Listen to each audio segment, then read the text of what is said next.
नमस्कार। जय हिंद दोस्तों। आज हम एक नया कार्यक्रम शुरू करने जा रहे हैं। यूपीपीसीएस प्री 2024 आरओ जो दिसंबर में होने जा रहा है, उन दो परीक्षाओं के अतिरिक्त सभी परीक्षाओं में यह इनिशिएटिव आपके लिए बहुत लाभदायक होगा। आपको अति महत्वपूर्ण 100 प्रश्नों का यह सेट है, जो कि इसमें से आपको 100 क्वेश्चन से ज़्यादा आपका कवर होगा। उसकी एक सीरीज लॉन्च कर रहा हूं और एग्ज़ाम तक आप मान के चलिए कि ऐसे 20 सेट करा दिए जाएंगे तो आपके कम से कम 2000 क्वेश्चन यहाँ से तैयार हो जाएंगे। 2000 पॉइंट, जिसमें अधिकतर टॉपिक्स को कवर किया जाएगा। अधिकतर टॉपिक से आपको प्रश्न दिखेगा। बहुत अच्छी ये इनिशिएटिव है, करके जाएंगे, आपको बहुत फ़ायदा दिखेगा एग्ज़ाम साल में। और सीधे हम बात करते हैं, समय ना खराब करते हुए, पहले पॉइंट का। विभिन्न विषयों के 300 संस्कृत ग्रंथों का अनुवाद फिरोज शाह तुगलक के आदेश पर उसके दरबारी कवि अजुद्दीन खान ने किया था। किसने किया था? अजुद्दीन खान ने किया था। ये प्रश्न पिछली साल आया हुआ था। विभिन्न विषयों के 300 संस्कृत ग्रंथों का अनुवाद किसने करवाया था? फिरोज शाह तुगलक। इसी के आदेश पर उसका दरबारी कवि था अजुद्दीन खान। 2 पॉइंट यहाँ से निकलेगा। पहला, फिरोज शाह तुगलक का दरबारी कवि भी जान लीजिए कौन था? अजुद्दीन खान। दूसरा पॉइंट है, वायसराय लॉर्ड हार्डिंग पर बम फेंकने के लिए कौन सी संस्था उत्तरदायी थी? तो अनुशीलन समिति। वायसराय लॉर्ड हार्डिंग पर बम फेंकने के लिए अनुशीलन समिति उत्तरदायी थी। उसके बाद देखते हैं उत्तर मीमांसा के प्रवर्तक कौन थे? बादरायण। और पूर्व मीमांसा, तो जैमिनी सबको याद रहता है, लेकिन बादरायण का नाम नहीं याद रहता है। तो जब भी मीमांसा या पूर्व मीमांसा है तो जैमिनी, उत्तर मीमांसा से बादरायण का संबंध है, याद रखेंगे। चौथा पॉइंट है चरक संहिता। इसमें 120 अध्याय और 8 खंड हैं। 120 अध्याय और 8 खंड में लिखी हुई है। चरक किस काल में थे? कुषाण शासक कनिष्क के समय के प्रसिद्ध चिकित्सक थे। चरक संहिता इनकी एक प्रसिद्ध पुस्तक है। 5वां पॉइंट है संयुक्त प्रांत किसान सभा के बारे में प्रश्न यहाँ से भी बन सकता है। संयुक्त प्रांत किसान सभा 1918 में स्थापित हुई। किनका सहयोग रहा? तो इंद्र नारायण द्विवेदी, मदन मोहन मालवीय और गौरी शंकर मिश्र के द्वारा यह स्थापित की गई। किसानों से बेदखल जमीन को जोतने और बेगार ना करने की अपील किया था किसने? संयुक्त किसान सभा ने। बहुत महत्वपूर्ण है यह। एक शब्द है भागदूह। क्या है? तो भागदूह क्या है? वैदिक कालीन प्रशासन में राजस्व जमा करने वाले अधिकारी को भागदूह कहते हैं। ऐसी शब्दावलियां लगभग हर साल पीसीएस और आरओ में 1 नंबर का आता रहता है। भागदूह यह वैदिक कालीन प्रशासन में राजस्व जमा करने वाला अधिकारी होता था। 7वां पॉइंट है बालाजी विश्वनाथ। कुछ पेशवा हैं जिनका क्रम लगाने का आता है, उसमें हम देखते हैं बालाजी विश्वनाथ 1713 से 1720 तक रहे पेशवा। उसके बाद आते हैं बाजीराव प्रथम 1720 से 1740 तक। उसके बाद आते हैं बालाजी बाजीराव 1740 से 1761, और इसी समय हुआ पानीपत का तृतीय युद्ध मराठों और अहमद शाह अब्दाली के बीच। उसके बाद आते माधवराव प्रथम 1761 से 1772। अगर कुछ भी 1-2 पेशवा का भी आपको टाइम याद है तो आप उसको क्रोनोलॉजी को सेट कर सकते हैं, लेकिन सेट करने के लिए आए गए। तो बालाजी विश्वनाथ 1713 से 1720, बाजीराव प्रथम 1720 से 1740 तक का कार्यकाल रहा, बालाजी बाजीराव 1740 से 1761 तक का कार्यकाल रहा, और माधवराव प्रथम 1761 से 1772 तक इनका कार्यकाल रहा। 8वां पॉइंट है, बहुत महत्वपूर्ण है 8वां पॉइंट, वायु पुराण। प्रश्न बनता है गुप्त वंश की जानकारी कहाँ से मिलती है। गुप्त वंश की शासन व्यवस्था की जानकारी अगर जानना हो तो पुराणों में कहाँ मिलेगा। आप चौंक सकते हैं, करें पुराणों में इन सब की भी जानकारी है। तो हाँ, वायु पुराण से गुप्त वंश की शासन व्यवस्था की जानकारी मिलती है। उसी प्रकार विष्णु पुराण मौर्य वंश के विषय में जानकारी मिलती है। कहाँ से? विष्णु पुराण से। याद रखेंगे, दोनों पुराण से, विष्णु पुराण से मौर्य वंश के शासन व्यवस्था की जानकारी मिलती है और वायु पुराण से गुप्त वंश की शासन व्यवस्था की जानकारी मिलती है। 9वां पॉइंट है, भारत पर विदेशी आक्रमण का क्रम पूछा जा सकता है लगाने के लिए। तो सबसे पहले यवन आए, फिर उसके बाद शक आए, शक के बाद पहलव जिसे फारसी भी कहते हैं, उसके बाद कुषाण आए। याद रखेंगे, प्राचीन काल में सबसे पहले यवन का आक्रमण हुआ, फिर शक आए, फिर पहलव आए, फिर कुषाण आए। 10 नंबर पॉइंट है, संगीत की टप्पा शैली। याद रखेंगे, संगीत की टप्पा शैली मुगल सम्राट मोहम्मद शाह के दरबार में विकसित हुई। किसके दरबार में? मोहम्मद शाह के दरबार में विकसित हुई। 11 नंबर पॉइंट है, खरीदादार सल्तनत काल में या फरमान भेजने वाला अधिकारी था। तो एक शब्दावली है खरीदादार। खरीदादार कौन होते थे? इस सल्तनत काल में फरमान भेजने वाले अधिकारी होते थे। 12 नंबर पॉइंट है, शांति घोष। ये दिसंबर, बंगाल की रहने वाली हैं। दिसंबर 1931 में जिला अधिकारी की गोली मारकर हत्या कर दिया था इन्होंने मंच पे। तो शांति घोष का नाम याद रखेंगे। दिसंबर 1931 में जिला अधिकारी की गोली मारकर हत्या इन्होंने कर दिया था। 13 नंबर पॉइंट है, उच्च तापक्रम, उच्च वाष्पीकरण तथा न्यून आर्द्रता के सम्मिलित प्रभाव के कारण कर्क रेखा व मकर रेखा पर जो लवणता होती है इस क्षेत्र में सर्वाधिक होती है। याद रखने वाला पॉइंट ये है कि उच्च तापक्रम होता है यहाँ पे, उच्च वाष्पीकरण होता है। जब वाष्पीकरण ज़्यादा होता है, आर्द्रता कम रहती है, इन सब के सम्मिलित प्रभाव कारण कर्क रेखा व मकर रेखा पर लवणता क्या होती है? समुद्री जल में सर्वाधिक होती है। 14 नंबर पॉइंट है, जल विभाजक। जल विभाजक एक भौगोलिक इकाई है जो पानी को इकट्ठा करती है, भंडारण करती है और पानी छोड़ती है। याद रखेंगे, जल विभाजक क्या है? एक भौगोलिक इकाई है जो पानी को इकट्ठा करती है, भंडारण करती है और पानी छोड़ती है।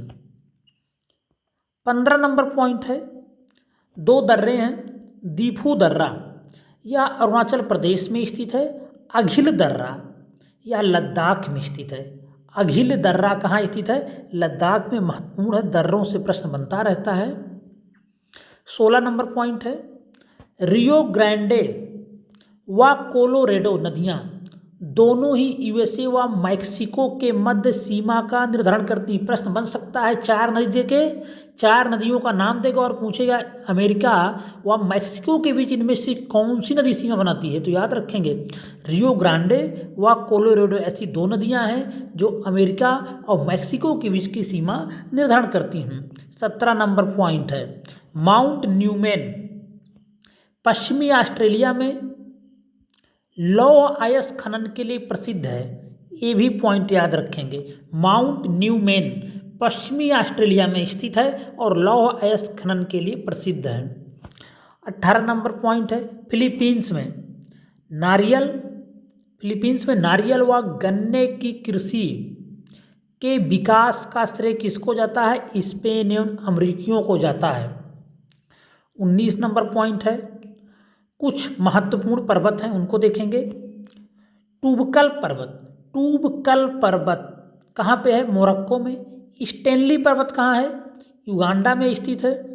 हागर पर्वत कहाँ पे है? अल्जीरिया में स्थित है। तीनों पर्वत हैं, महत्वपूर्ण है, पूछे भी गए हैं पिछले एग्जाम्स में, फिर पूछे जा सकते हैं। टूबकल मोरक्को, स्टैनली युगांडा, हागर अल्जीरिया में। 20 नंबर पॉइंट है, ओनेगा झील कहाँ है? ये रूस में स्थित है। 21 नंबर पॉइंट है, लेटराइट मृदा के बारे में। लौह ऑक्साइड व एल्यूमिनियम से समृद्ध होती हैं, उच्च तापमान व भारी वर्षा वाले क्षेत्रों में विकसित होती हैं। लेटराइट मृदा की विशेषता हो गई है, याद रखिएगा, जहाँ भारी वर्षा होगी, उच्च तापमान होगा, ह्यूमिडिटी वहाँ उच्च होगी, तो वहाँ लेटराइट मृदा का निर्माण होगा। लौह ऑक्साइड व एल्यूमिनियम से समृद्ध होती हैं। मरुस्थल से कुछ ग्रेट सैंडी मरुस्थल कहाँ पे है? ऑस्ट्रिया में, ऑस्ट्रेलिया में स्थित है ग्रेट सैंडी। गोबी मरुस्थल कहाँ है? मंगोलिया और चीन दोनों में फैला हुआ है। अरेबियन मरुस्थल कहाँ है? पश्चिमी एशिया में है। सहारा मरुस्थल उत्तरी अफ्रीका महाद्वीप में फैला हुआ है। महत्वपूर्ण कह सकते हैं, फिर से यहाँ से पूछा जा सकता है, इन चारों में से एक दे के ही पूछ सकता है किस देश में स्थित है।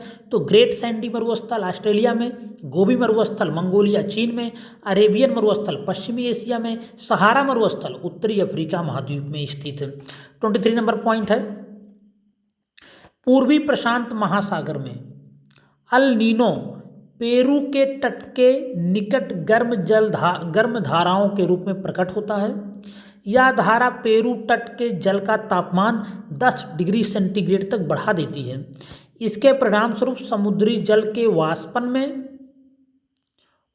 में अनियमितता और प्लैंकटन प्लवक की मात्रा में कमी हो जाती है और समुद्र में मछलियों की संख्या घट जाती है। याद रखिएगा, अल नीनो के बहुत सारे इफेक्ट हैं। एक इफेक्ट यह भी है कि समुद्र में मछलियों की संख्या घट जाती है क्योंकि उनका जो भोजन होते हैं प्लैंकटन्स वगैरह, इन सब मात्रा में कमी हो जाती है। 24 नंबर पॉइंट है, फेरल के नियम के अनुसार, फेरल का नियम याद रखेंगे, हवाएं जो होती है उत्तरी गोलार्ध में अपनी दाहिनी ओर और दक्षिणी गोलार्ध में अपनी बाईं ओर मुड़ती हैं। याद रखिएगा, दाहिने में किधर मुड़ेंगी? बाईं में। तो उत्तरी में किधर मुड़ेंगे? दाएं में। दक्षिणी में बहुत सिंपल, उसका अपोजिट बाईं तरफ मुड़ जाएंगे। और तो उत्तरी में किधर मुड़ेंगी? दाईं तरफ। कुछ सहायक नदियां हैं, इनको देख लेते हैं। मालप्रभा कृष्णा नदी की सहायक नदी है। हेमावती कावेरी नदी की सहायक नदी है। मंजरा या गोदावरी की सहायक नदी है। प्राणहिता ये भी गोदावरी की सहायक नदी है। महत्वपूर्ण ट्रिब्यूटरीज हैं, इनको देख लेंगे। 26 नंबर पॉइंट है, पर्यावरण संरक्षण के बारे में। डीपीएसपी में इसका उल्लेख अनुच्छेद 48 कहाँ में है? नीति निर्देशक तत्वों में इसका उल्लेख किस में है? अनुच्छेद 48 कहाँ में? या ए में। और मूल कर्तव्यों में, मौलिक कर्तव्य जो हमारे, उसमें आर्टिकल 51 का में इसका उल्लेख है। 27 नंबर पॉइंट है, भारत शासन अधिनियम 1919 के द्वारा 120 सदस्यों वाले चैम्बर ऑफ प्रिंसेज की व्यवस्था की गई थी। याद रखेंगे, भारत शासन अधिनियम 1919 के द्वारा 120 सदस्यों, भारत शासन अधिनियम 1919 के द्वारा 120 सदस्यों वाले चैम्बर ऑफ प्रिंसेज की व्यवस्था की गई थी। 28 नंबर पॉइंट है, अनुच्छेद 20 के बारे में। महत्वपूर्ण है, बार बार यहाँ से प्रश्न आता रहता है। किसी व्यक्ति को एक ही अपराध के लिए एक बार से अधिक अभियोजित और दंडित नहीं किया जाएगा। किसी व्यक्ति को स्वयं अपने विरुद्ध साक्षी गवाह होने के लिए बाध्य नहीं किया जाएगा। कई प्रकार से संरक्षण मिलता है अनुच्छेद 20 में। यातना के विरुद्ध निषेध शामिल नहीं है, लेकिन इसमें यातना के विरुद्ध निषेध यह शब्द शामिल नहीं, इसको याद रखेंगे। बाकी किसी व्यक्ति को एक ही अपराध के लिए आप एक बार से अधिक सजा नहीं दे सकते हैं, उसे दंडित नहीं कर सकते हैं, उसको मारेंगे पीटेंगे नहीं, कि उसको गवाही बनाने के लिए बाध्य नहीं किया जाएगा। हालांकि ऐसा बहुत बार होता है, टॉर्चर करते हैं 3rd डिग्री, लेकिन ऐसा अनुच्छेद 20 में कहा है। लेकिन इसने ऐसा कुछ नहीं कहा कि यातना के विरुद्ध निषेध, इसमें इसका जिक्र नहीं है। 29 नंबर पॉइंट है, भारतीय दर्शन की प्रारंभिक शाखा कौन थी? यह प्रश्न बन सकता है आपके। भारतीय दर्शन की प्रारंभिक शाखा सांख्य दर्शन था। इसके प्रतिपादक कपिल मुनि थे। याद रखेंगे, सांख्य के प्रतिपादक कौन थे? कपिल। अभी हमने 2 दर्शन के बारे में बात किया था, उत्तरी मीमांसा और पूर्वी मीमांसा। उत्तरी के कौन है? बादरायण। और पूर्वी के कौन है? जैमिनी। सांख्य दर्शन क्या कहता है उसको देख लेते हैं। सांख्य दर्शन के अनुसार जगत की उत्पत्ति ईश्वर से नहीं हुई बल्कि प्रकृति से हुई है। 4वीं शताब्दी के बाद इस दर्शन में सृष्टि का कारण प्रकृति और पुरुष मतलब ईश्वर दोनों को माना जाने लगा। यह दर्शन पहले भौतिकवादी था, बाद में अध्यात्म की ओर मुड़ गया। इस दर्शन के अनुसार मोक्ष की प्राप्ति यथार्थ ज्ञान से ही हो सकती है। तो ज्ञान बढ़ाइए अपना सब लोग। 30 नंबर पॉइंट है, कल्हड़ की राज तरंगिणी के अनुसार अशोक के इष्ट देव कौन थे? शिव। अशोक शंकर भगवान के भक्त थे, भगवान भोलेनाथ के। एक कल्हड़ की राज तरंगिणी किताब किसने लिखा, यह याद रखेंगे। राज तरंगिणी कल्हड़ की है। इसमें अशोक के बारे में बताया गया है कि अशोक के जो इष्ट देव होते थे वो शिव भगवान थे, शंकर जी। लेकिन अपने बड़े भाई सुमन के पुत्र निग्रोध के प्रवचन को सुनकर उसने बौद्ध धर्म अपना लिया। 31 नंबर पॉइंट है, विजयालय ने पांड्य शासकों से तंजौर को छीनकर उरयूर के स्थान पर तंजौर या तंजाउर को अपनी राजधानी बनाया और नरकेसरी की उपाधि धारण किया। तो यहाँ पे जो महत्वपूर्ण पॉइंट है, नरकेसरी की उपाधि किसने लिया था? विजयालय ने। और पांड्य को हराया था तंजौर को छीनकर। पहले इनकी चोल वंश की जो राजधानी थी उरयूर थी, बाद में जब तंजौर को छीन लिया पांडवों से तो उसको तंजौर को अपनी राजधानी, जिसे तंजाउर भी कहते हैं, राजधानी बनाया। और नरकेसरी की उपाधि, तो ये फैक्ट याद रखने वाली बात है, नरकेसरी की उपाधि किसकी थी? विजयालय की। 32 नंबर पॉइंट है, पेप्टिक वर्ण एक बीमारी है, ये जीवाणु द्वारा होती है। डेंगू किससे होती है? विषाणु द्वारा होती है। फील पाँव या हाथी पाँव क्रीम द्वारा होती है। मलेरिया एक प्रोटोजोआ द्वारा होता है। 33 नंबर पॉइंट है, डिप्थीरिया एक गंभीर बैक्टीरियल संक्रमण होता है। डिप्थीरिया क्या है? एक गंभीर बैक्टीरियल संक्रमण होता है। इस संक्रमण से सुरक्षा के लिए टॉक्सोइड टीका लगाया जाता है। ये टीके का नाम याद रखेंगे, टॉक्सोइड डिप्थीरिया के लिए है। प्रश्न बन सकता है फिर से। 34 नंबर पॉइंट है, नाइट्रोजन प्राकृतिक रेशम का एक घटक होता है, याद रखेंगे। प्राकृतिक रेशम में नाइट्रोजन पाया जाता है। अब देखिए, हमने बहुत बार कहा है कि एसडीजी इंडेक्स, हमने अपने पूर्व के वीडियोज में कई बार जिक्र किया है कि एसडीजी याद रखिए, यहाँ से प्रश्न बनता ही बनता है। तो एसडीजी 10 के बारे में यहाँ बात की गई है। यह बात करता असमानताओं में कमी लाने के लिए, कितनी असमानताएं पूरे विश्व में फैली हुई हैं उसमें कमी लाने का बात करता है एसडीजी 10। एसडीजी 13 क्या कहता है? जलवायु परिवर्तन के बारे में। एसडीजी 14 क्या कहता है? पानी के नीचे के जीवन का उल्लेख करता है एसडीजी 14। और एसडीजी 15 जमीन पर जीवन। याद रखेंगे, सारे एसडीजी याद रखिए, महत्वपूर्ण है। 36 नंबर पॉइंट है, रेगिस्तान में निवास करने वाले जानवर जेरोकोल या मरुद्भिद कहलाते हैं। मान लीजिए कभी मरुद्भिद ना दिया हो तो उसे जेरोकोल शब्द याद रखेंगे, महत्वपूर्ण है। 37 नंबर पॉइंट है, राष्ट्रीय उद्यानों में आनुवांशिक विविधता का रखरखाव इन सीटू स्वास्थानीय संरक्षण विधि के अंतर्गत आता है। राष्ट्रीय उद्यानों में आनुवांशिक विविधता का रखरखाव इन सीटू स्वास्थानीय संरक्षण द्वारा किया जाता है। 38 नंबर पॉइंट है, जल रोकथाम व प्रदूषण नियंत्रण अधिनियम 1974 में आया था, याद रखेंगे। निर्धनता के प्रकार, तो 3 प्रकार की निर्धनता देखी जा सकती है। एक होती पूर्ण या परम निर्धनता, एक होती सापेक्ष निर्धनता, एक होता है व्यक्तिपरक निर्धनता। तो निर्धनता कहीं कहीं 3 होती है, कहीं कहीं 2 होता है, तो याद रखेंगे इसको अपने अपने हिसाब से। विनय मल्लिका के बारे में प्रश्न आया था पिछली बार पीसीएस में। विनय मल्लिका, इसके लेखक कौन है? दयाबाई। एक किताब है सहज प्रकाश, एक किताब इसको लिखा था सहजोबाई ने।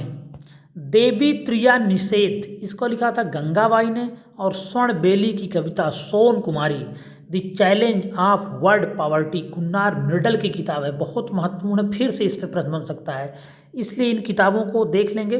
किताबों से प्रश्न बनता रहता है। करंट अफेयर्स में भी जो किताबें प्रसिद्ध व्यक्तियों की चर्चा में रही साल भर को, उसको भी देख के जाना है। पुरानी किताबों से भी प्रश्न बन सकता है। तो विनय मल्लिका दयाबाई, सहज प्रकाश सहजोबाई, देवी त्रिया निषेध गंगाबाई, स्वर्ण बेली की कविता Son Kumari, the challenge of world poverty Gunnar Myrdal. एक बात और आपको बता दें, अगर आपको इसका PDF चाहिए तो आपको ज्वाइन करना होगा @टेलीग्राम पे DUPPCS, यहाँ पे इसकी PDF आपको मिल जाएगी। 41 नंबर पॉइंट है, Shyama Prasad Mukherjee rurban rurban mission वर्ष 2016 में लॉन्च हुआ। मंत्रालय है ग्रामीण विकास। इसमें आर्थिक गतिविधियों का विकास एवं कौशल विकास भी शामिल है श्यामा प्रसाद मुखर्जी रूर्बन मिशन में। 42 नंबर पॉइंट है, महत्वपूर्ण योजना है जननी सुरक्षा योजना। है तो बहुत पुरानी लेकिन बार बार पूछी जाती रहती है। मंत्रालय होगा स्वास्थ्य और परिवार कल्याण मंत्रालय। वर्ष 2005 में लॉन्च हुई, 12 अप्रैल 2005 को। 43 नंबर पॉइंट है, वर्ष 2021 में जो मिड डे मील योजना थी, मध्याह्न भोजन योजना, इसका नाम बदल दिया गया। क्या रखा गया? प्रधानमंत्री पोषण शक्ति निर्माण योजना, पीएम पोषण कर दिया गया। याद रखेंगे, बहुत महत्वपूर्ण है, फिर से प्रश्न बन सकता है। 44 नंबर पॉइंट बहुत महत्वपूर्ण है, फिर से आ सकता है। लाल महल का निर्माण किसने करवाया? बलबन ने। जमात खाना मस्जिद का निर्माण किसने करवाया? अलाउद्दीन खिलजी ने। सुल्तान गढ़ी ए इल्तुतमिश ने बनवाया। कुछ प्रदेश हैं और उनमें विधानसभा की सीटें हैं, मिलाने को आता रहता है। इस साल यहाँ चर्चा में रहे। मणिपुर में बहुत कुछ हुआ है, आप सब जानते हैं, 60 सीटें हैं। गोवा में 40 सीटें हैं और उत्तराखंड भी काफ़ी चर्चा में रहा यूसीसी को लेके, 70 सीटें मिलाने को आ सकता है यहाँ से। जो हाल ही में 4 राज्यों के चुनाव हुए लोकसभा के साथ, वो भी आ सकते हैं। अरुणाचल प्रदेश हो गया, तेलंगाना हो गया, उड़ीसा हो गया, ये सब, लेकिन इनको भी देख के जाएंगे। मणिपुर में 60 सीटें हैं। पूर्वोत्तर के सभी राज्यों में लगभग 60 ऐसे ही सीटें हैं, तो उसको देख लेंगे एक बार आप लोग। गोवा में 40 हैं, उत्तराखंड में 70 हैं, सिक्किम में 32 हैं, ये सब देख के जाएंगे। 46 नंबर पॉइंट है, ऊष्मागतिकीय रूप से कार्बन का सबसे स्थिर रूप कौन है? वह ग्रेफाइट है। 47 नंबर पॉइंट है, बहुत महत्वपूर्ण है। राधा स्वामी सत्संग पंजाब में। भारत धर्म महामंडल, इसकी स्थापना हरिद्वार में। सनातन धर्म रक्षणी सभा, इसकी स्थापना कलकत्ता में। देव समाज, स्थापना लाहौर में। याद रखेंगे, महत्वपूर्ण है। 48 नंबर, खट्टे नासर या खट्टे फलों के पौधों की पत्तियों में होने वाला एक रोग है, जीवाणु के कारण होता है। गन्ने का लाल सड़न रोग या कवक के कारण होता है। आलू का कृष्णकांत रोग ऑक्सीजन की कमी से हो जाता है। गेहूं का साहू रोग एक कीट की वजह से होता है। इन रोगों को याद रखेंगे, प्रश्न बनता रहता है। 49 नंबर पॉइंट है, चंद्रगुप्त द्वितीय विक्रमादित्य के बारे में। शक विजय के संदर्भ में सबसे प्रबल प्रमाण इसकी रजत मुद्राएं हैं। किनकी? इनकी चंद्रगुप्त द्वितीय विक्रमादित्य की जो चांदी की मुद्राएं वह हैं। इन मुद्राओं का तौल लगभग 33 ग्रेन हुआ करती थी। चांदी का सिक्का जारी करने वाला पहला गुप्त शासक कौन थे? यही थे, चंद्रगुप्त द्वितीय विक्रमादित्य। सिक्कों को रूपक कहा जाता था उस समय। फाहियान इन्हीं के समय पे आया था। तो कई सारे फैक्ट आपको इनके बारे में बता दिया गया है चंद्रगुप्त द्वितीय विक्रमादित्य के बारे में। फाहियान इनके समय के आया, एक महत्वपूर्ण घटना थी, याद रखेंगे। कुछ दिवस हैं। 50 नंबर पॉइंट है, विश्व मिट्टी दिवस पूछा जा सकता है फिर से 5 दिसंबर को। विश्व वन दिवस कई बार पूछा गया है, 21 मार्च। विश्व महासागर दिवस, इसका इंडिविजुअल प्रश्न बन सकता है इस बार, याद रखेंगे। विश्व महासागर दिवस 8 जून। 51 नंबर पॉइंट है, बहुत पुरानी स्कीम है, लीड या अग्रणी बैंक स्कीम, LBS। 1969 में 1969 में लॉन्च हुई। या किस, अब ये सन नहीं पूछेगा बार बार, अब की पूछ सकता है किस समिति की सिफारिश पर लॉन्च हुई, तो गाडगिल समिति की सिफारिश पर लीड बैंकिंग स्कीम आई। बेसिलस हीमोफिलस इन्फ्लुएंजा, ये निमोनिया का कारक है। यह एक जीवाणु जनित रोग है। बेसिलस हीमोफिलस इन्फ्लुएंजा निमोनिया का कारक है, जीवाणु जनित रोग है। 53 नंबर, चोओउ और लहोत्से पर्वत श्रृंखलाएं हिमालय पर्वत श्रेणी में नेपाल तिब्बत सीमा पर स्थित है। महत्वपूर्ण है, यहाँ से प्रश्न आ चुका है, फिर से आ सकता है। चोओउ और लहोत्से पर्वत श्रृंखलाएं हिमालय पर्वत श्रेणी में नेपाल तिब्बत सीमा पर अवस्थित हैं। कुछ संत हैं निम्बार्क, ये द्वैत के बारे में बताते हैं। इनका मत है द्वैत का। वल्लभाचार्य संबंधित है शुद्धाद्वैतवाद से और माधवाचार्य द्वैतवाद। निम्बार्क द्वैतवाद, वल्लभाचार्य शुद्धाद्वैतवाद, एकदम शुद्ध की बात करते हैं। माधवाचार्य द्वैतवाद और रामानुजाचार्य विशिष्ट द्वैतवाद। रामानुजा अपने आप में एकदम विशिष्ट हुआ करते थे, तो उनका विशिष्ट द्वैतवाद याद रखेंगे। यहाँ से प्रश्न अक्सर पीसीएस एग्जाम में आता रहता है। निम्बार्क को याद रखेंगे, बहुत दिन से नहीं पूछे गए हैं। द्वैताद्वैत अकेले पूछे जा सकते हैं। वल्लभाचार्य प्योर शुद्ध शुद्धाद्वैत और माधवाचार्य द्वैतवाद। 55 नंबर प्रश्न है पॉइंट, लिम्नेटिक क्षेत्र क्या होता है? लिम्नेटिक झील का सबसे प्रकाश संश्लेषक सक्रिय क्षेत्र है, क्योंकि यह प्लवक की प्रजातियों के लिए प्राथमिक आवास है। लिम्नेटिक क्षेत्र कौन होते हैं? यह झील का वास क्षेत्र होता है जहां सबसे अच्छे से प्रकाश संश्लेषक हो सकता है, सक्रिय क्षेत्र होता है। प्रकाश संश्लेषण के लिए सबसे अच्छा क्षेत्र होता है झील का, सबसे सक्रिय वहां पे हो सकता है। 56 नंबर पॉइंट है, याद रखेंगे लिम्नेटिक, ये सब नए नए शब्दावलियाँ एग्जाम में पूछे जा चुके हैं, फिर से रिपीट कर सकता है। लिम्नेटिक क्षेत्र झील का सबसे प्रकाश संश्लेषक सक्रिय क्षेत्र होता है। बर्लिन में भारतीय स्वतंत्रता समिति की स्थापना कब हुई? 1915 ईस्वी में। फैक्ट है महत्वपूर्ण, याद रखेंगे। जनजातियां हैं, खरिया जनजाति उड़ीसा में पाई जाती, कुकी तो आप लोग चर्चा में रही है, जान ही रहे, मणिपुर में, यानदी आंध्र प्रदेश में और पालियान जनजाति तमिलनाडु में। महत्वपूर्ण पॉइंट है, याद रखेंगे। 58 नंबर पॉइंट है, ख्वाजा जियाउद्दीन नक्शबी ने चिंतामणि भट्ट द्वारा रचित संस्कृत ग्रंथ सुख सप्तति का फारसी में अनुवाद और कर उसका नाम तूतीनामा रखा। फिर से यहाँ से प्रश्न बन सकता है, ख्वाजा जियाउद्दीन नक्शबी ने चिंतामणि भट्ट द्वारा रचित संस्कृत ग्रंथ, तो सबसे एक पॉइंट अलग इसमें बन रहा, सुख सप्तति किसने लिखा? किसने लिखा? चिंतामणि भट्ट, और इसका फारसी अनुवाद किया ख्वाजा जियाउद्दीन नक्शबी, नाम रखा तूतीनामा। 59 नंबर पॉइंट है, राष्ट्रीय सामाजिक सहायता कार्यक्रम 1995, संपूर्ण ग्रामीण रोजगार योजना 2001, याद रखेंगे, ये सब योजनाएं महत्वपूर्ण हैं।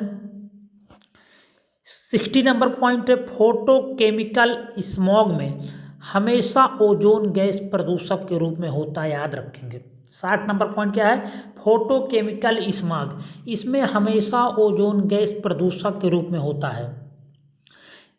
जो भी विद्यार्थी पहली बार अगर देख रहे हो, पूरा वीडियो आप देखिए, यह इनिशिएटिव बहुत आपके लिए लाभदायक है, और अगर आपको अच्छी लगे तो कमेंट जरूर करिएगा, क्योंकि हमारा टारगेट है कि ऐसे 20 सेट लाने के लिए 20 सेट रहेगा। आपको एग्जाम से पहले 2000 पॉइंट सभी महत्वपूर्ण टॉपिक से देखने को मिल जाएंगे, जिससे आपको 10 से 15 नंबर का जरूर फायदा होगा। 61 नंबर पॉइंट है, सुन्नी त्रिकोण कहाँ पे है? तो बगदाद के उत्तर और पश्चिम में इराक का एक घनी आबादी वाला यह क्षेत्र है, जिसमें ज़्यादातर सुन्नी अरब मुस्लिम रहते हैं। वह एरिया है बगदाद, रमादी और टिकरित। कौन कौन एरिया है? बगदाद, रमादी और टिकरित। 62 नंबर पॉइंट है, मद्रास एल्यूमिनियम कंपनी लिमिटेड मालको मैट्टूर में स्थित है, तमिलनाडु मैट्टूर में। Bharat aluminium company limited Balco Korba में स्थित है, और Indian aluminium company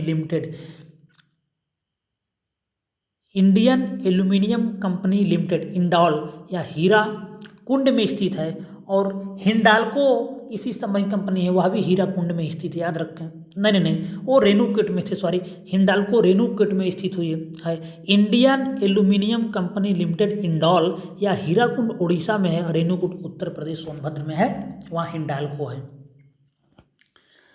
63 number point है, तेलुगु देशम पार्टी, इसकी स्थापना कब हुई? आपको बताना है कमेंट बॉक्स में। एनटी रामा राव ने किया था इसकी स्थापना, और आपको बताना है कब हुआ था, यह कमेंट बॉक्स में बताना है।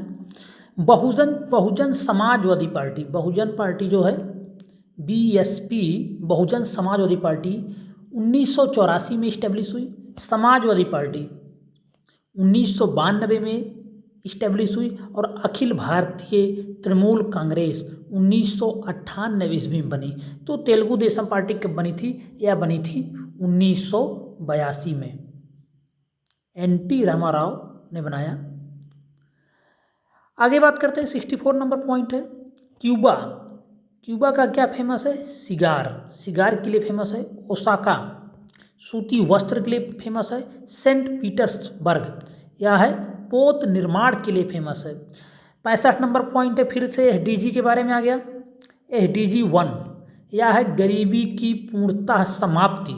एसडीजी 2 भूखमरी समाप्ति। एसडीजी 3 अच्छा स्वास्थ्य और जीवन स्तर। स्वास्थ्य और जीवन स्तर अच्छा रहेगा तभी शिक्षा के बारे में सोच पाएंगे। एसडीजी 4 गुणवत्तापूर्ण शिक्षा, और जहाँ शिक्षा है वही लैंगिक समानता है। एसडीजी 5 कहता है। एसडीजी 6 क्या कहता है? साफ पानी और स्वच्छता में रही। एसडीजी 7 सस्ती और स्वच्छ ऊर्जा के बारे में बात करता है। ये एसडीजी बहुत महत्वपूर्ण है, याद रखिएगा, इनको याद कर लीजिए, जैसे भी कीजिए, बहुत महत्वपूर्ण है। 66 नंबर पॉइंट है, 66 नंबर पॉइंट है, अलाउद्दीन खिलजी द्वारा विजित राज्य। अलाउद्दीन खिलजी द्वारा विजित राज्य। गुजरात को जीत लिया था 1299 ईस्वी में। रणथंभौर को जीता था 1301 ईस्वी में। चित्तौड़ को 1303 ईस्वी में, और वारंगल पर हमला किया था 1308 ईस्वी में। गुजरात को 1299 में, रणथंभौर 1301 में, चित्तौड़ 1303 में। थोड़ा बहुत इन सबको जीता था, कोई बहुत इसका प्रभाव नहीं हुआ था, लेकिन जीता था, इतिहासकार ऐसा कहते हैं। गुजरात 1299, रणथंभौर 1301, चित्तौड़ 1303, वारंगल 1308 ईस्वी। 67 नंबर पॉइंट है, बागपत किस लिए फेमस है? बागपत में जो ओडीओपी के बारे में बात कर रहा है, 1 डिस्ट्रिक्ट 1 प्रोडक्ट में, घर का फर्नीचर के लिए, और गौतम बुद्ध नगर रेडीमेड वस्त्र। बागपत घर का फर्नीचर, उत्तर प्रदेश सरकार की जो स्कीम है 1 डिस्ट्रिक्ट 1 प्रोडक्ट, उसके अंतर्गत बात हो रही है। बागपत घर का फर्नीचर, गौतम बुद्ध नगर रेडीमेड वस्त्र। कुछ महत्वपूर्ण युद्ध है, इसको देख लेते हैं। सकरखेड़ा का युद्ध कब हुआ था? 1784 ईस्वी में। बेदरा का युद्ध कब हुआ था? 1759 ईस्वी में। पोर्टो नोवा का युद्ध कब हुआ था? 1781 ईस्वी में। और मुदकी का युद्ध हुआ था 1845 ईस्वी में। चारों युद्ध को याद रखना है, किनके बीच हुआ है खुद से याद उसको करना है। सकरखेड़ा का युद्ध 1724 ईस्वी, बेदरा का युद्ध 1759 ईस्वी, पोर्टो नोवो का युद्ध 1781 ईस्वी, द्वितीय मैसूर अंगल युद्ध के समय की बात है। मुदकी का युद्ध 1845 ईस्वी। 69 नंबर पॉइंट है, अनुसूचित क्षेत्रों के लिए पंचायत विस्तार अधिनियम कब आया था? 1996 में। 70 नंबर पॉइंट है, सिंधु घाटी सभ्यता के मोहनजोदड़ो एवं लोथल पुरास्थल से नाव की आकृति प्राप्त हुई है। अब लोथल तो एक बंदरगाह सिटी था, यहाँ से तो नाव मिलेगी, लेकिन मोहनजोदड़ो से भी नाव की आकृति मिली हुई। अगर लोथल नहीं है तो मोहनजोदड़ो के साथ जाएंगे। 71 नंबर पॉइंट है, पेगु योमा म्यांमार में एक क्षेत्र है जहाँ पे खनिज तेल का उत्पादन बहुत प्रचुर मात्रा में होता है। 72 नंबर पॉइंट है, पेट्रोल इंजन ऐसे ऊष्मा इंजन है जिनमें कार्बोरेटर का प्रयोग किया जाता है, और डीजल इंजन में याद रखेंगे कार्बोरेटर का प्रयोग नहीं होता है। 73 नंबर पॉइंट है, टी माल्थस ने डिमाल्थुसियन थ्योरी नामक प्रसिद्ध सिद्धांत को प्रतिपादित किया जो जनसंख्या से संबंधित है। 74 नंबर पॉइंट है, प्रथम अंतरिम राष्ट्रीय सरकार की घोषणा 25 अगस्त 1946 को की गई। महत्वपूर्ण है, फिर से प्रश्न बन सकता है।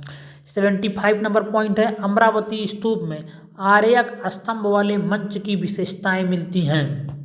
76 नंबर पॉइंट है, दूध सागर जलप्रपात गोवा में स्थित है। बरकाना जलप्रपात कर्नाटक में, खंडाधार जलप्रपात ओडिशा में, पलानी जलप्रपात हिमाचल प्रदेश में। जलप्रपातों से प्रश्न आता रहता, महत्वपूर्ण है, इसको याद कर लेंगे। 77 नंबर पॉइंट, रामानुजाचार्य के बारे में जानते हैं। श्री संप्रदाय के प्रवर्तक, 11वीं शताब्दी में वेदों की परंपरा को भक्ति से जोड़ने का प्रयत्न किया। इसी दर्शन को क्या कहते हैं? विशिष्टाद्वैतवाद। इससे पहले भी निम्बार्क के बारे में, माधवाचार्य के बारे में, इन सब वल्लभाचार्य के बारे में शुद्धाद्वैतवाद, इनके दर्शन हैं। शेषनाग के अवतार माने जाते हैं। वे अलवार भक्तों की शिष्य परंपरा में आते हैं। रामानुजाचार्य बहुत महत्वपूर्ण है, बार बार एग्जाम में आते रहते हैं। 78 नंबर पॉइंट है, सवाई राजा जय सिंह द्वारा प्रथम वेधशाला। सवाई राजा जयसिंह ने तो अपने आप में बहुत सारे काम किए हैं, बहुत सारी जगह वेधशालाओं का निर्माण किया, लेकिन प्रथम वेधशाला कहाँ बनवाया था? तो जंतर मंतर है, इसको बोलते हैं जयपुर में। जो दिल्ली का आज जंतर मंतर है वह भी सवाई राजा जयसिंह द्वारा ही बनवाई गई थी, स्थापित की। इसके अलावा कुछ अन्य वेधशालाएँ हैं मथुरा में, बनारस में, उज्जैन में और दिल्ली में। 79 नंबर पॉइंट है, शिवाजी का अष्टप्रधान मंत्रिमंडल। पूछा जाता अष्टप्रधान किसके दरबार में थे? तो शिवाजी के। उसमें पेशवा हुआ करता था जो प्रधानमंत्री होता था, अमात्य या वित्त एवं राजस्व का मंत्री होता था। अमात्य को मजूमदार भी कहते थे, ये भी याद रखिएगा, अमात्य को मजूमदार कहते थे। सर ए नौबत सेनापति, दबीर या सुमंत या विदेश मंत्री होता था। सुरनबीस या सचिव ये राजकीय पत्र व्यवहार का कार्य करता था। पंडित राव विद्वानों और धार्मिक कार्यों के लिए अनुदानों का दायित्व देखता था। न्यायाधीश न्याय का कार्य करता था। वाकिया नबीस या मंत्री होता था, राजा के दैनिक कार्यों का विवरण रखता था। इसमें पंडित राव और न्यायाधीश को छोड़कर सभी को युद्ध में जाना पड़ता था, यह भी याद रखेंगे। पंडित राव और न्यायाधीश को छोड़ के सभी को युद्ध में जाना पड़ता था। कुछ अभिलेख हैं, इसको याद रखेंगे, महत्वपूर्ण है। हरहा पाषाण अभिलेख ईशान वर्मा से संबंधित है। हरहा पाषाण अभिलेख। गया ताम्रपत्र ये समुद्रगुप्त से संबंधित है। बर्णार्क अभिलेख जीवित गुप्त से संबंधित है, जीवित गुप्ता द्वितीय से। और जौनपुर प्रस्तर अभिलेख ईश्वर बर्मन से। प्रश्न फिर से यहाँ से बन सकता है, महत्वपूर्ण है। हरहा पाषाण अभिलेख ईशान वर्मा, गया ताम्रपत्र समुद्रगुप्त, बर्णार्क अभिलेख जीवित गुप्त द्वितीय, जौनपुर प्रस्तर अभिलेख ईश्वर बर्मन। 81 नंबर पॉइंट है, DK कर्वे, सब जानते हैं इनके बारे में, सचिव थे विडोज रीमैरिज एसोसिएशन के। JED बेथुन कलकत्ता में कन्या विद्यालय की स्थापना किसने किया था? JED बेथुन कलकत्ता में कन्या विद्यालय की स्थापना किया। ईश्वर चंद्र विद्यासागर कलकत्ता में संस्कृत कॉलेज के प्राचार्य थे। JED बेथुन का नाम याद रखेंगे, कलकत्ता में कन्या विद्यालय की स्थापना किया था। 82 नंबर पॉइंट है, औरंगजेब के उत्तराधिकार के समय के युद्ध के बारे में। बनारस के पास युद्ध हुआ, सुजा की पराजय हुई फरवरी 1658 में। धर्मत में विजय हुआ औरंगजेब का अप्रैल 1658 में। सामूगढ़ की लड़ाई हुई मई 1658 में और देवराई की लड़ाई हुई 1659 में। इन 4 युद्धों का कालक्रम लगाने को आ सकता है। तो सबसे पहले सुजा पराजित हुआ, बनारस के पास जो युद्ध हुआ, फिर धर्मत की युद्ध हुआ फिर धर्मत हुआ अप्रैल 1658 में। फिर सामूगढ़ की लड़ाई हुई मई 1658 में। याद रखेंगे 2 महीने में सामूगढ़ और धर्मत में कन्फ्यूज नहीं होना, पहले धर्मत फिर सामूगढ़। और फिर देवराई की लड़ाई हुई 1659 में। 83 नंबर पॉइंट है, शनि ग्रह के वायुमंडल में मीथेन गैस सबसे अधिक मात्रा में पाई जाती है। 84 नंबर पॉइंट है, काराको मरुस्थल तुर्कमेनिस्तान में है, इसको ब्लैक सैंड के रूप में जाना जाता है। फिर से प्रश्न बन सकता है, महत्वपूर्ण है। 85 नंबर, रागमाला के लेखक कौन है? पुंडरीक विट्ठल। रस कौमुदी श्रीकंठ, रस कौमुदी श्रीकंठ। राग विबोध किताब है सोमनाथ की। चतुर्दंडी प्रकाशिका वेंकट रमन। ये चारों किताब बहुत महत्वपूर्ण है, फिर से एग्जाम में आ सकता है सिंगल क्वेश्चन के रूप में। 86 नंबर पॉइंट है, महासागर का सबसे गहरा बिंदु। प्रशांत महासागर का सबसे गहरा बिंदु क्या है? मेरियाना गर्त। आर्कटिक महासागर का मोलाय द्वीप। हिंद महासागर का सुंडा गर्त। अटलांटिक महासागर का प्यूर्टो रिको गर्त। तो ये भी पॉइंट बहुत महत्वपूर्ण, याद रखेंगे। प्रशांत महासागर का मेरियाना गर्त है, आर्कटिक का मोलाय द्वीप है, हिंद का सुंडा गर्त है, अटलांटिक का प्यूर्टो रिको गर्त है। अनुमति योग्य जो शोर होता है उसको देख लेते हैं। आवासीय क्षेत्र में दिन में 55 dB शोर करने की अनुमति है और रात में 45 dB की। व्यापारिक क्षेत्र में 65 dB दिन में आप कर सकते हो शोर, 55 dB रात में। औद्योगिक क्षेत्रों में 75 dB शोर कर सकते हो, 70 dB रात में। और शांत क्षेत्र में 50 dB शोर कर सकते हो दिन में और 40 डेसिबल सोर्स कर सकते हो शांत क्षेत्रों में रात में। यहाँ से एक प्रश्न आता रहता है, देख लीजिएगा। कुछ समाचार पत्र हैं, उनके प्रकाशन स्थल हैं। स्वदेश या कहाँ से प्रकाशित हुआ? आगरा से। यूपी स्पेशल वाले याद रखना पत्रकारिता के क्षेत्र में मेंस के दृष्टिकोण से भी। भारत बंधु कहाँ से होता था? अल्मोड़ा से। सत्यवादी हाथरस से। शक्ति, भैया शक्ति किसके हाथ में इस समय यूपी की कमान? मुख्यमंत्री गोरख योगी महाराज के पास। तो शक्ति कहाँ से आता था? गोरखपुर से, याद रखिएगा। एक पत्र तो याद ही हो जाएगा तुरंत अभी, शक्ति गोरखपुर से। समाजशास्त्री GS घुरए एक ग्राम नगरीकरण के विचार को विस्तार से बताया था। किसने? समाजशास्त्री GS घुरए ने। शिव का प्रतीक क्या है? त्रिशूल है। विष्णु के हाथ में क्या रहता है? चक्र रहता है। गणेश के पास क्या रहता है? रस्सी या फंदा रहता है, याद रखेंगे। 91 नंबर पॉइंट है, गणेश को ध्यान दे लेंगे, कुछ लोग नहीं जानते होंगे। भारतीय मजदूर संघ यह बीजेपी का संगठन है। इंडियन नेशनल ट्रेड यूनियन या भारतीय राष्ट्रीय कांग्रेस INC का है। यूनाइटेड ट्रेड यूनियन कांग्रेस भारतीय कम्युनिस्ट पार्टी मार्क्सवादी की है। और अखिल भारतीय ट्रेड यूनियन कांग्रेस ये भारतीय कम्युनिस्ट पार्टी की है। भारतीय मजदूर संघ बीजेपी का है, मजदूर union. Indian national trade union किसका है? भारतीय राष्ट्रीय कांग्रेस का। यूनाइटेड ट्रेड यूनियन कांग्रेस किसका है? भारतीय कम्युनिस्ट पार्टी मार्क्सवादी का। और अखिल भारतीय ट्रेड यूनियन कांग्रेस किसका है? भारतीय कम्युनिस्ट पार्टी का। 92 नंबर पॉइंट है बोर्नियो द्वीप के बारे में। राजनीतिक रूप से यह 3 देशों में डिवाइड है। उत्तर में मलेशिया और ब्रुनेई तथा दक्षिण में इंडोनेशिया। तो राजनीतिक रूप से 3 देशों में विभाजित है। किसमें? उत्तर में मलेशिया और ब्रुनेई, दक्षिण में इंडोनेशिया। विश्व का तीसरा तथा एशिया का सबसे बड़ा द्वीप है, ये भी याद रखेंगे। विश्व का तीसरा तथा एशिया का सबसे बड़ा द्वीप है यह। कौन? बोर्नियो। 3 देशों में फैला हुआ, यह भी याद रखेंगे। 93 नंबर पॉइंट है नियोप्रिन के बारे में। यह एक विशिष्ट रबड़ है। और रेयान के बारे में, यह एक कृत्रिम रेशम है, इसको भी याद रखेंगे। नियोप्रिन विशिष्ट रबड़, रेयान कृत्रिम रेशम।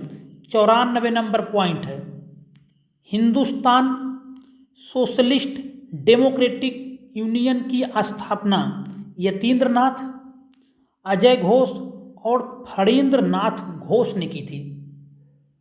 हिंदुस्तान सोशलिस्ट डेमोक्रेटिक यूनियन एक संस्था है। हिंदुस्तान सोशलिस्ट डेमोक्रेटिक यूनियन, इसकी स्थापना यतीन्द्रनाथ, अजय घोष और फणींद्र नाथ घोष ने की थी। 95 नंबर पॉइंट है बटेश्वर पहाड़ी बिहार, बरेल पर्वतमाला असम।